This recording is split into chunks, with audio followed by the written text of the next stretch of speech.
ತಕ್ಕಂಥ YouTube channel study with ಪರಶುರಾಮ್ಗೆ ಸ್ವಾಗತವನ್ನು ಕೊಡ್ತೀನಿ. ಕರ್ನಾಟಕ ಶಾಲಾ ಪರೀಕ್ಷೆ ಮತ್ತು ಮೌಲ್ಯ ನಿರ್ಣಯ ಮಂಡಳಿ ಮಲ್ಲೇಶ್ವರಂ ಬೆಂಗಳೂರು 3 2024-25 SSLC ಪರೀಕ್ಷೆ ಮಾದರಿ ಪ್ರಶ್ನೆ ಪತ್ರಿಕೆ 2ನ್ನ ತೃತೀಯ ಭಾಷೆ ಹಿಂದಿಯಲ್ಲಿ ನೋಡೋಣ. ಆಲ್ರೆಡಿ 1ನೇ ಕ್ವಶನ್ ಪೇಪರನ್ನು ಕಂಪ್ಲೀಟ್ ಆಗಿ ಕೀ ಆನ್ಸರ್ ಹಾಕಿದ್ದೀನಿ. ಸೊ ನಮ್ಮ ಯೂಟ್ಯೂಬ್ ಚಾನಲ್ನಲ್ಲಿ ನಿಮ್ಮ 6 ವಿಷಯಗಳಿಗೆ ಸಂಬಂಧಪಟ್ಟಂತೆ ಕೀ ಆನ್ಸರ್ಗಳನ್ನ ಪ್ಲೇಲಿ ಮಾಡಿದ್ದೀವಿ.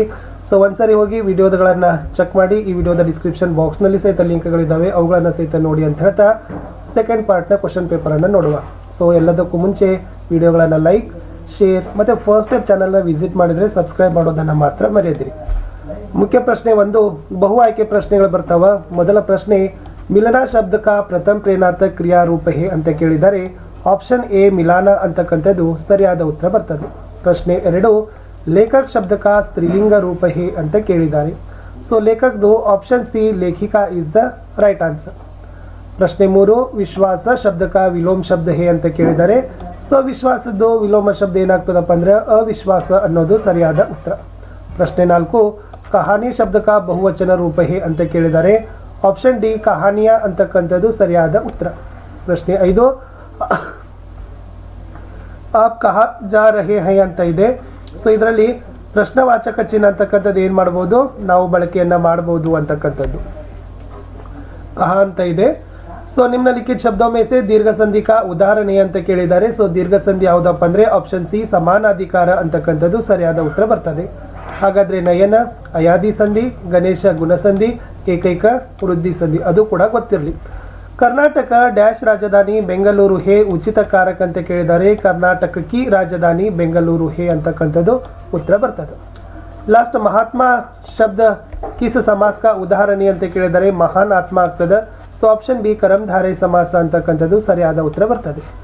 ಇಷ್ಟೇನು ಮಾಡಿದ್ದೀನಪ್ಪ ಅಂತಂದ್ರೆ 8 ಬಹು ಆಯ್ಕೆ ಪ್ರಶ್ನೆಗಳಿತ್ತು, ಅದು ವ್ಯಾಕರಣಕ್ಕೆ ಸಂಬಂಧಪಟ್ಟಂತೆ ಇತ್ತು.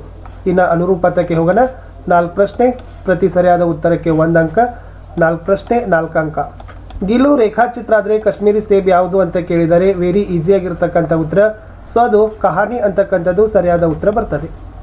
ಮುಂದಿನ ಪ್ರಶ್ನೆ 10, ಬಸಂತ್ ಕಿ ಸಚ್ಚಾಯಿ ಏಕಾಂಕಿ ಇಮಾನ್ದಾರೋ ಕೆ ಸಮ್ಮೇಳನ ಮೇ ಡ್ಯಾಶ್ ಅಂತ ಕೇಳಿದ್ದಾರೆ.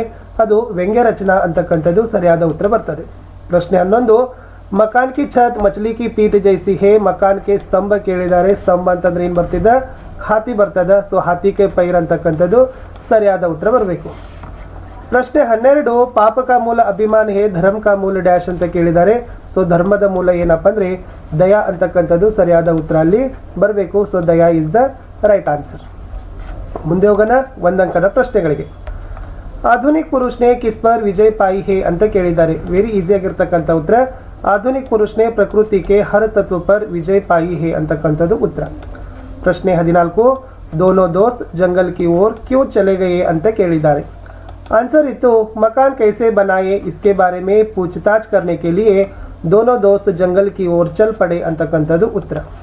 ಅಥವಾ ಮಕಾನ್ बनाने की तरीका समझने के लिए ಅಂತಕ್ಕಂಥದ್ದು ಕೂಡ ಬರೀಬಹುದು.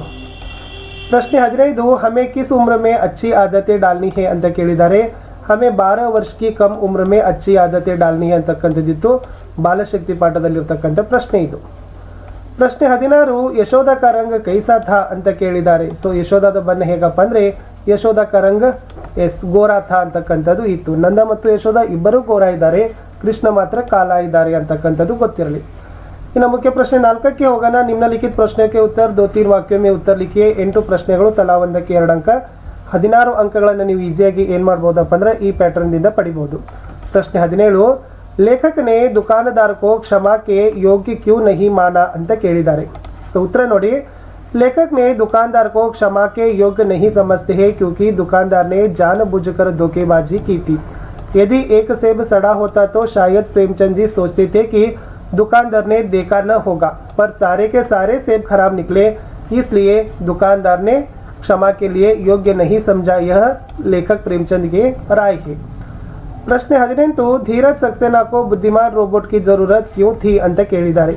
ವೆರಿ ಈಸಿ ಆಗಿರ್ತಕ್ಕಂಥ ಉತ್ತರ, घरेलू कामकाज के साथ साथ नाती पोतों का होमवर्क कराने के लिए एवं वर्ड प्रोसेसर पर उनका काम संभालने के लिए धीरज सक्सेना को एक बुद्धिमान रोबोट की जरूरत थी ಅನ್ನೋದು ಉತ್ತರ.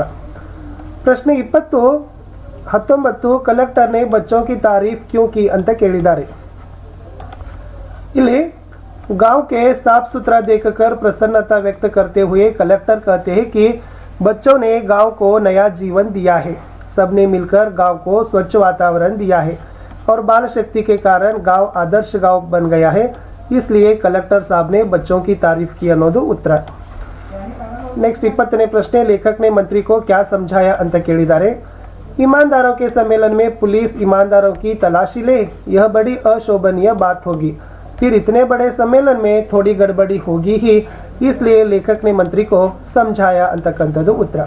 21 दिनकर जी के अनुसार मानव का सही परिचय क्या है ಅಂತ ಕೇಳಿದ್ದಾರೆ।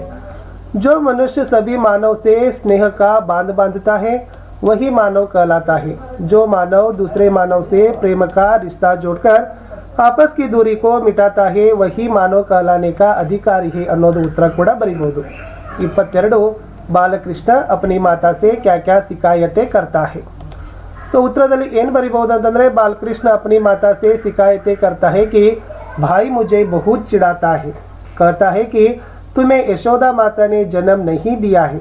वह यह भी कहता है कि नंद और यशोदा तो गोरे हैं लेकिन तुम्हारा शरीर क्यों काला है। 23 शनि का वायुमंडल किन किन गैसों से बना है ಅಂತ ಕೇಳಿದ್ದಾರೆ।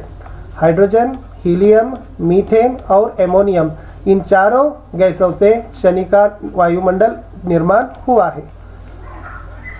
अथवा ಕೇಳಿದ್ದಾರೆ शनि के उपग्रह के बारे में लिखे ಅಂತ ಕೇಳಿದ್ದಾರೆ।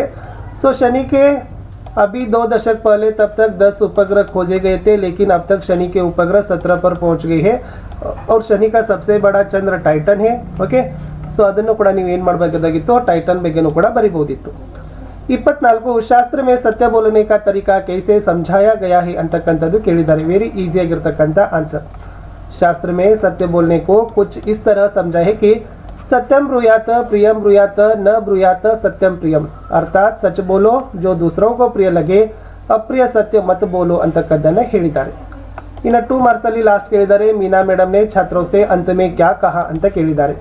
सो ಏನು ಹೇಳಿದ್ದಾರೆ ಅಂದ್ರೆ मीना मैडम ने छात्रों से अंत में कहा कि आज के बच्चे कल के नागरिक हैं। विद्यार्थियों, आज से नहीं अब से ही आप इन कर्तव्यों का पालन करना शुरू करो। इसमें आपका हित तो होगा ही, देश का कल्याण भी होगा ಅಂತಕ್ಕಂಥದ್ದು ಇತ್ತು। ಇಷ್ಟು ನಾನು ಏನು ಮಾಡಿದ್ದೀನಿ, 1 ಮತ್ತು 2 ಅಂಕದ ಪ್ರಶ್ನೆಗಳಿಗೆ ಮಾತ್ರ ಈ ವಿಡಿಯೋದಲ್ಲಿ ಕೊಟ್ಟಿನಿ। ನೆಕ್ಸ್ಟ್ ವಿಡಿಯೋದಲ್ಲಿ ಖಂಡಿತವಾಗಿ ಇದರ ಮುಂದಿನ ಭಾಗಗಳನ್ನು ತರ್ತೀನಿ ಅಂತ ಹೇಳ್ತಾ